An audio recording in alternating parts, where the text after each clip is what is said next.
Alam mo ba, bawat social media platform ay parang ibang mundo. Instagram, may visual, TikTok, may short form video, YouTube, may long form content, at Facebook, may groups at community. Kaya ang sikreto sa success online ay hindi lahat ng platform, pero tamang platform para sa'yo. Paano i-maximize ang bawat platform nang hindi ma-overwhelm?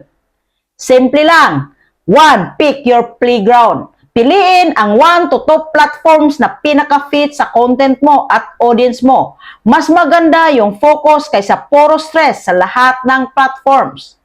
Number 2, repurpose smartly. Pwede mong i-transform ang isang content sa iba't ibang format. Halimbawa, isang 5 minutes video sa YouTube, pwede mong gawing 30 seconds clip sa TikTok at carousel post sa Instagram.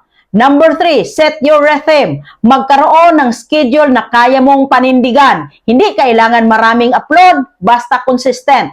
Mas mahalaga ang consistency kaysa dami. Ang platform ay parang tool, hindi goal. Kung alam mo paano gamitin ng tama, hindi ka malulunod sa workload at mas maraming makikita ang content mo. Kaya sa susunod, huwag mong isipin lahat ng platforms. Piliin, planuhin at i-maximize. Simple pero epektibo. Natulungan ba kita?